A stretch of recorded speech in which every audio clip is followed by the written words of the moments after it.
नमस्कार, आप देख रहे हैं पर्वत जन डिजिटल। आपके साथ मैं हूं मीनाक्षी साहब। उत्तराखंड की स्थिति इस वक्त ऐसी बनी हुई है कि युवाओं को सड़कों पर अपने अधिकारों के लिए उतरना पड़ रहा है। कभी घोटालों को लेकर, कभी भर्तियों को लेकर और कभी एक छोटे से नोटिफिकेशन को लेकर।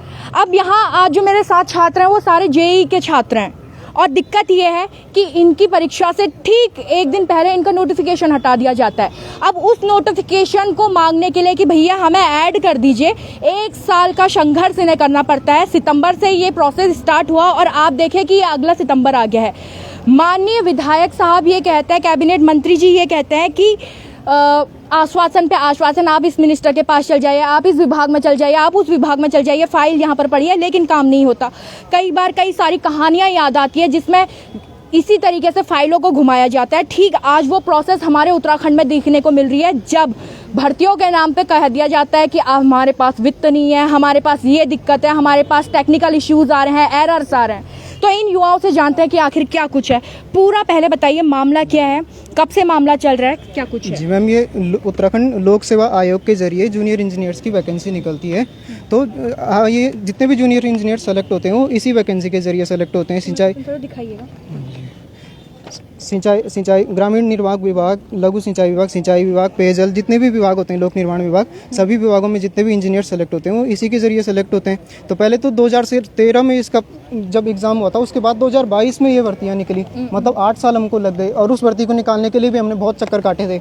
उसके बाद जब भर्ती निकल गई थी तो उसके नोटिफिकेशन निकलने के ठीक एक दिन पहले बाकी डिपार्टमेंट्स की तो भर्ती इन्होंने निकाल दी, लेकिन एक सिंचाई विभाग में स्पेशली सिविल के 228 भर्तियों को रोक दिया गया। उस टाइम बोला गया कि तकनीकी खराबी की वजह से हम रोक रहे हैं, बाद में इसको तकनीकी त्रुटि को दूर करने के बाद। सवाल बस छोटा सा आपसे ये है कि कितना बड़ा ये टेक्निकल इशू है, क्योंकि ये तो शायद 1-2 दिन के अंदर ही ठीक हो जाना चाहिए। 1-2 दिन होना चाहिए था मैम ठीक। कोई भी टेक्निकल इशू इतना बड़ा तो नहीं होता है कि उसको 1 साल लग जाए ठीक होने में।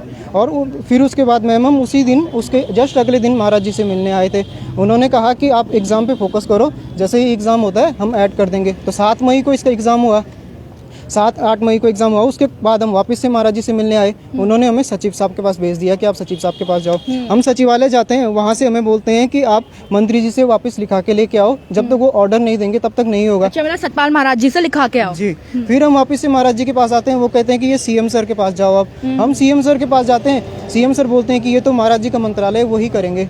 अच्छा। हाँ, फिर हम महाराज जी के पास आते हैं, वो कहते हैं कि इसमें वित्त की समस्या है। जब फिर हम वित्त मंत्रालय जाते हैं तो वित्त मंत्रालय से कहा जाता है कि वित्त की कोई समस्या नहीं है। ये बाकी अगर वित्त की समस्या होती है तो बाकी जितने भी डिपार्टमेंट्स हैं उनके लिए तो वित्त निकला है। जब भी कोई नोटिफिकेशन निकलता है उसका वित्त पहले पारित हो जाता है, उसी के बाद निकलता है। ये सिर्फ हमको घुमाया जा रहा है मैम। तो इसमें क्या, इसमें जबकि इसी में यांत्रिक डिपार्टमेंट के लिए वित्त है, तो सिर्फ अकेले 228 पोस्टों के लिए वित्त, ऐसा तो हो नहीं सकता कि केवल उन्हीं के वित्त है। और अगर वित्त की समस्या है, अभी हम महाराज जी से वापस मिलने आते हैं, हम उनको बताते हैं तो वो कहते हैं कि फाइनेंशियल क्राइसिस है। अगर फाइनेंशियल क्राइसिस है तो मैम विधानसभा में जो बैकडोर से भर्तियां करवाई जा रही है उनके लिए क्राइसिस क्यों नहीं होता है? ये अब वापस से हमको सचिव के पास भेज रहे हैं। अब हम सचिव के पास जाएंगे, वापस से हम यहाँ ऐसा घूमते रहेंगे। समझ में आ रहा है आपको कि क्राइसिस कहाँ पर चल रहा है? क्राइसिस इनकी इच्छाओं पे चल रहा है और कहीं ना कहीं ये वित्त पे या टेक्निकल इश्यूज पे ये बातें कर रहे हैं। हाँ जी, क्यों ये अभी तक का नहीं हो पाया? मैडम, ये कोई इतना बड़ा इशू तो है नहीं जो इन्होंने बना रखा है सचिव ने या सतपाल महाराज जी ने, सरकार ने। क्योंकि मैम देखो, ये 228 वैकेंसी थी, पहले ऐड होकर आ चुकी थी और इन्होंने वापस ले दी कि इसमें कोई त्रुटि है, ठीक है। और उसके बाद इन्हें ऐड तो करना था और कितना बड़ा कोई झंझट नहीं है। और उसके लिए ना हम हर विधायक से मिले, हर क्षेत्र के हर विधायक से मिले मैडम, हर क्षेत्र के विधायक से मिले, हम मंत्रियों से मिले और हम कल्पना सैनी मैडम से मिले हैं जो सांसद है। वहाँ पर सतपाल महाराज भी गए थे, हमने वहाँ पर इनसे मिले हैं। इन्होंने तब कहा था कि हम ऐड कर देंगे हम, ऐसे कहते हैं। जैसे आज आश्वासन यहाँ पर दिया ना उन्होंने कि हम कर देंगे, 2 दिन में हमारे आके सचिव से मिलो, 2 दिन में सचिव मतलब इनसे मिलो, ये कुछ करेंगे तुम्हारा, ये देखते हैं कि क्या हुआ है, मैटर है। तो मैडम सचिव को भी सब मैटर पता है, महाराज जी को सब मैटर पता है। फिर क्यों एक्शन नहीं लिया जा रहा है? एक छोटी सी टेक्निकल इशू, एक नोटिफिकेशन को ऐड करना, उसमें क्या दिक्कत आ रही है? सारे विभाग डाले हैं, आपका विभाग डालने में क्या दिक्कत? मैकेनिकल भी सब, मैकेनिकल की जो इरिगेशन वैकेंसी ना वो भी इसमें ऐड है, लेकिन सिविल की वैकेंसी इन्होंने हटाई है। क्यों हटाई है? वो मेजर पोर्शन में है, मतलब 228 वैकेंसी है। अगर मैडम उसे ये 228 वैकेंसी ऐड कर देंगे तो हम जितने भी बेरोजगार युवा डिप्लोमा छात्र आज यहाँ इकट्ठा हुए हैं तो मैम हमें कुछ राहत मिल जाएगी और हमारा काम लग जाएगा। क्योंकि मैम हम काफ़ी दिनों से 7 साल से परेशान हैं, 7-8 साल के बाद में वैकेंसी निकलती है। तो बस मैडम, ये तो आपसे यही 8 साल के बाद वैकेंसी निकली है। 8 साल के बाद वैकेंसी निकलती है और इसका प्रोसेसिंग भी काफ़ी लंबा होता है। लेकिन बस मैं ये चाहता हूँ कि हमारी जो 228 वैकेंसी है ये ऐड करें। आप लोगों का अभी कहना था, अभी जिनसे बात हुई थी उन्होंने कहा कि मुख्यमंत्री जी से बात हुई थी, मुख्यमंत्री जी का कहना है कि सतपाल महाराज जी के पास जाइए, सतपाल महाराज जी का कहना है कि वित्त विभाग के पास जाइए, सचिव के पास जाइए। तो इस तरीके से फाइल क्यों घुमाई जा रही है? अब क्या मुख्यमंत्री के पास इतनी पावर नहीं है कि वो कोई एक्शन ले सके? मुझे तो इसमें लग रहा है, इसमें तो मुझे इस सरकार की कमजोर दिखाई दे रही है कि 228 वैकेंसी नहीं ऐड कर पा रहे हैं। बताओ मतलब कितने, मतलब उसकी बात है कि हम जितने इनसे इतनी बार मिल चुके हैं, विधायकों से मिल चुके हैं, हमारी हर जगह बात उठ चुकी है, हर संज्ञान में भी आ चुकी है, सरकार के भी, महाराज जी के भी, लेकिन अभी तक कोई एक्शन नहीं ले रहे। क्यों नहीं ले रहे एक्शन? हर और भी तो काम हो रहे हैं, ठीक है, सभी डिपार्टमेंट के हो रहे हैं, लेकिन हमारा क्यों नहीं हो रहा? किसी डिपार्टमेंट में काम नहीं हो रहा है। सारे युवा इसी तरीके से परेशान है और इसी तरीके से सड़कों पे उतर रहे हैं। मैडम 80% से ज़्यादा जो विधायक है ना, उनसे भी हमने ज्ञापन दिया, उनसे सर मैडम हमने लेटर लिखवा के हमने सर सीएम सर को पूछवाया, इधर उधर पूछवाया जहाँ पे भी जरूरत थी, पर मैडम कुछ नहीं हो पाया। और सीएम सर का क्या रोल है भाई साहब, मुझे ये बता दीजिए, सीएम क्या कर रहे हैं? सीएम युवा के हक में कुछ नहीं कर रहा है मैडम। देखो कितना कुछ हो रहा है, अब ये जो हो रहा है सब निंदनीय है। हम तो बहुत सब टूट चुके हैं इस बात से लेकर के। बच्चों ने कितने टाइम से मेहनत कर रहे हैं, बच्चों की मेहनत पे 1 मिनट में पानी फेर दिया जाता है। बच्चे किसी उसके आने वाली आशा के उस पर हमने मेहनत की, एग्ज़ाम दिया, और एग्ज़ाम देने के बाद हमारी वैकेंसी काट दी जाती है। अब 228 बच्चे, 228 बच्चे जब इसका सिलेक्शन होता है, कितने घर में चूल्हा जला? 228 घर में चूल्हा, और उसके कम से कम 1000 बच्चे आस लगाए बैठे, दूर दूर से बच्चे आ रहे, पिथौरागढ़ से आ रहे, कहाँ से आ रहे, कितना पैसा कर, मजदूर के बच्चे आ रहे हैं मैडम। अब उनके बच्चा आज आ गया, कल उनके पास आने के लिए टाइम नहीं है, कहाँ से लेकर के आएंगे मैडम? वो बड़ी दिक्कत है। इस सरकार ने हमको तो बस बिल्कुल बेकार कर दिया।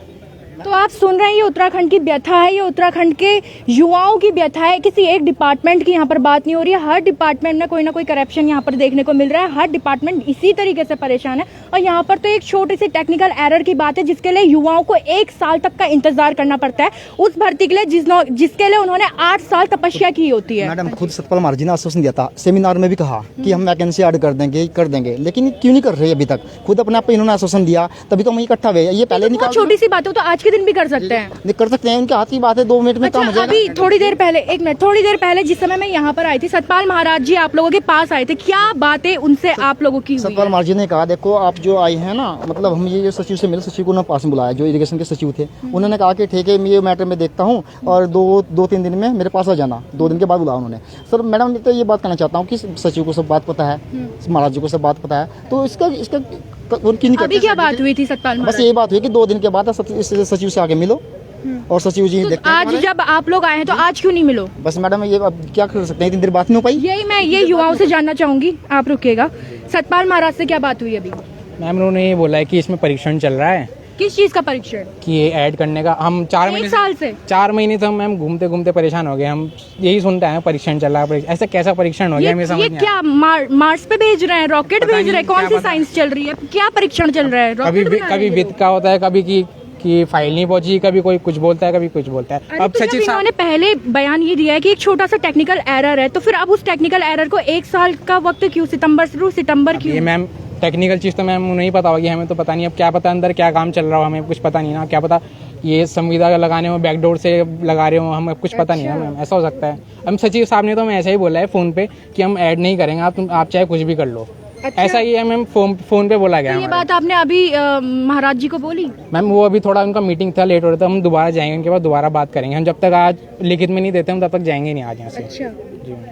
तो ये आप देख रहे हैं, एक स्टोरी पढ़ी थी, मुझे याद है क्लास 8th में एक स्टोरी थी, हिंदी की कहानी थी वो, मुझे लेखक जरूर याद नहीं है लेकिन कहानी अच्छे से याद है। एक व्यक्ति पेड़ के नीचे दब जाता है, तो उस समय ये होता है कि वो पेड़ किसी मंत्रालय से डिपेंड करता है या फिर किसी दूसरे देश के दूतावास ने दिया होता है, तो वो फ्रेंडशिप वाले होते हैं। तो इसीलिए उस पेड़ को बचाने के लिए इंसान को ही काट दिया जाता है। तब तक इस इंसान को काटा जाता है, कभी बोला जाता है वाणिज्य विभाग का है, कभी बोला जाता है वित्त विभाग का है, कभी बोला जाता है ये तो वन विभाग के अंडर आता है, कभी बोला जाता है कि ये अन्य विभाग के अंदर आता है। तो फाइल घूमते रहती है और आखिरकार वो इंसान दम तोड़ देता है। तो वो कहानी बिल्कुल सही दिखाई देती है, कोर्स से भी हटा दी गई है वो कहानी, और रियलिटी में वही कहानी देखने को मिलती है। यहाँ पर कुछ लड़कियां मेरे साथ हैं, उनसे भी मैं जानूंगी। आपको लग रहा है कहीं ना कहीं बैकडोर से एंट्री कराने के लिए इस तरीके के गेम खेले जा रहे हैं? हाँ जी मैम, देखो हम 1 साल से इस भर्ती के लिए यहाँ पे आ रहे हैं डेली यहाँ पे, और हमें हमेशा जो भी यहाँ पे विधायक है वो हमें ये कह रहे हैं कि आज कल, तो मतलब हम यहाँ पे आके सिर्फ घूम रहे हैं, ये हमें घुमा रहे हैं और कुछ भी नहीं कर रहे। तो बस मैं गवर्नमेंट से रिक्वेस्ट करना चाहूँगी कि प्लीज़ आप हमारे मतलब जो स्टूडेंट उनके बारे में सोचो, वो डेली यहाँ पे आ रहे हैं और डेली यहाँ पे धरना दे रहे हैं या डेली यहाँ पे आके यहाँ पे जो भी हमारे राज्यों में से ये कहते हैं कि आप 2 या 3 दिन बाद आ जाना, तो हम कितने बार आएंगे यहाँ पे। अब हमने पेपर भी दे दिया, पेपर हमने क्वालिफाई कर लिया है, तो अब सिर्फ ऐड करने के लिए 5 या 10 मिनट ही लगने, अब ये तो यहाँ पे पूरा 1 साल हमें लग चुका है। तो सिर्फ ये रिक्वेस्ट है कि प्लीज़ आप इसके बारे में सोचें, जल्दी से जल्दी से ऐड करने की कोशिश करें। तो आप लगातार सुन रहे हैं युवाओं का क्या कुछ कहना है, और युवा परेशान है सिर्फ एक छोटे से ऐड के लिए, एक छोटे से नोटिफिकेशन के लिए। हर किसी का नोटिफिकेशन है सिवाय उनके विभाग का, जेईई सिंचाई विभाग के अलावा सारे डिपार्टमेंट के लिए वित्तीय सुविधा होती है, लेकिन इस विभाग के लिए वित्तीय सुविधा नहीं होती है। छात्रों का यहाँ पर कहना है सचिव ने ठीक कह दिया कि हम ऐड नहीं कराएंगे, तो फिर वैकेंसी क्यों निकाली अगर ऐड नहीं कराना था तो? सीधी सी बात है। मुख्यमंत्री कहते हैं कि ये सतपाल महाराज के अंडर पे आता है, सतपाल महाराज कहते हैं सचिव के अंडर पे आता है, सचिव कहते हैं कि वित्त विभाग की जिम्मेदारी है, वित्त विभाग कहता है मुख्यमंत्री के पास जाइए, और मुख्यमंत्री वापस सतपाल महाराज के पास भेज देता है, और सतपाल महाराज बोलते हैं कुछ दिन वापस आइए। तो ये जो साइकिल चल रही है वो कब तक पूरी होती है, इन लोगों की मांग कब तक पूरी होती है, ये देखने वाली बात है। तब तक